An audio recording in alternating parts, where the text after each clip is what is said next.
Friends, Jenna, sinful celluloid, big vodka drink.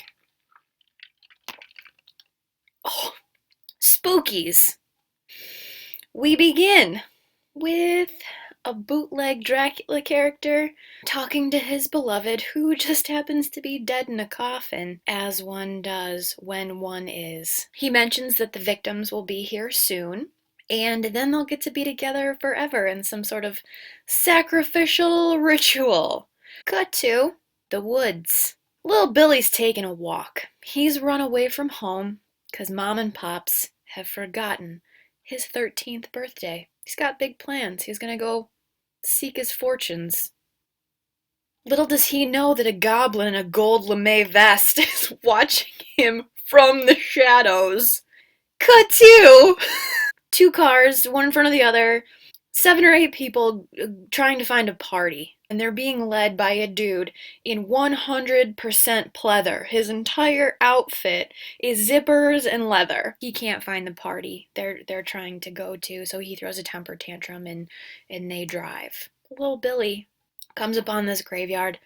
There happens to be a mansion next door. Cool, let's go and I'll find some shelter for the night. Lo and behold, he walks in to find the dining room decked out with all the trappings of a 13-year-old's birthday party. Droopy balloons, creepy dolls sitting in chairs, and presents on the table and a cake that says, "Happy Birthday, Billy." So he assumes his parents have set this up for him because Billy's a moron. He opens up his present and oh, there's a severed head wishing him a happy birthday. So he screeches and books it. Cut to our party people. They've pulled up to the mansion. Looks deserted, looks super weird, so let's all break in and just party here. Cut! Billy's booking it. He's running back out through the graveyard. Goblin's giving chase. The goblin catches him, slices him all up with his goblin claws, dumps him in an open grave that just so happens to be there. So bye-bye, Billy.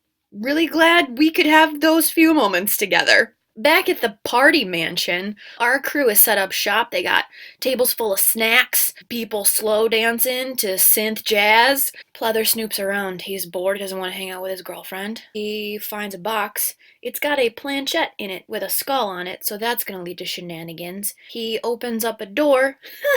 Out pops a desiccated corpse. He seems to think this is a ha-ha funny joke and not actually a murdered person. Guess what else they find? Ouija board. So now they have a skull planchette and a Ouija board. Hey, let's play Ouija board. One of the team begins to get all knowledgeable about the occult all of a sudden. So she's apparently been chosen by Bootleg Dracula to be like exposition princess. Bootleg Dracula, meanwhile in his mausoleum, is kind of making all these chess metaphors and playing chess with Gold Lame Goblin. Soon my pawns will be sacrificed and my queen will rise, and he snatches up a white pawn, clenches it in his Dracula fist, opens it up. Now it's black. So the one who is acting weird in the room turns into a demon. Team freaks out, tries to run. One friend runs to the cemetery. We can't have like 8 people running around for this entire movie, so we gotta get rid of one real quick. He trips and falls. A tombstone pops up out of the earth. Laser scrolls his name on it, and he gets sucked into the earth by zombie hands. Done. Dead. Out. You're done. Get rid of him. There's still like 7 people left, minus the one who turned into a demon. It's fine. Pleather wants to make a run for it. Did you see what just happened to Graveyard Zombie there? It's not gonna work. Besides, now more zombies are up. They all have eyeballs hanging and limbs and gooey skin, and so they get trapped back in the house.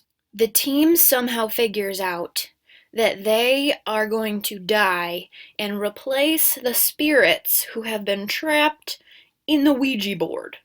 How do they know this? Because the screenwriter told them to know it. They decide to explore the house because we have about 40 minutes left in this movie and there's nothing left for them to do except for sit and wait to die. In the mausoleum, now that people are starting to die, Dracula's bride is starting to wake up.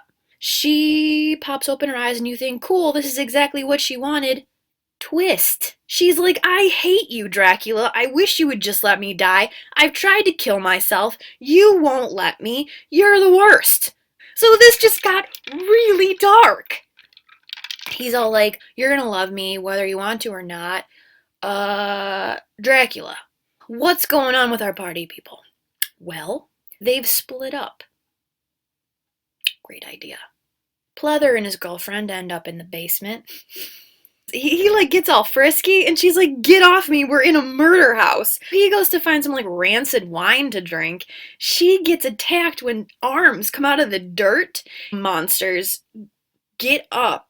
All it is fart noises. They walk around and every time they move, it's a fart.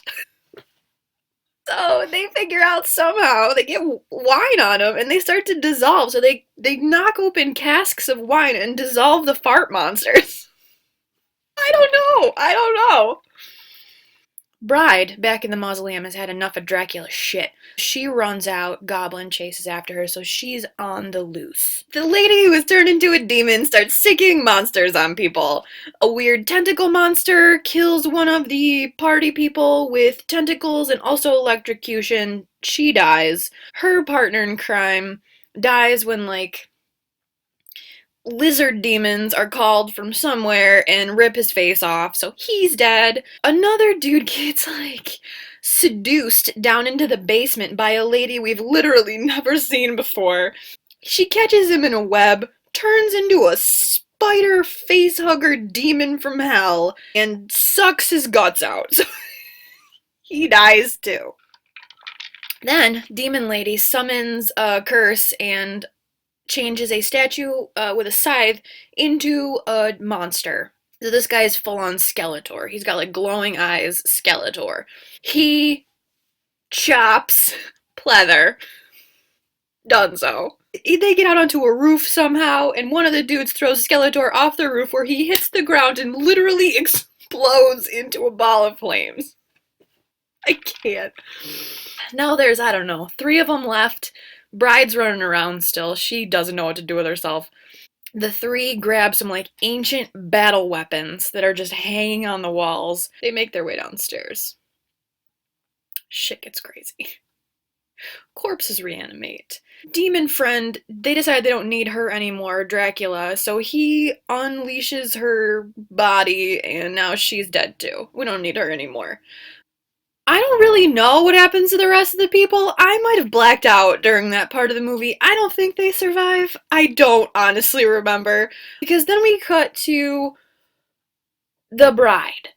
She grabs an ice pick, she goes back to Dracula, she stabs him in the forehead. He bleeds out all over her coffin. You think he's dead?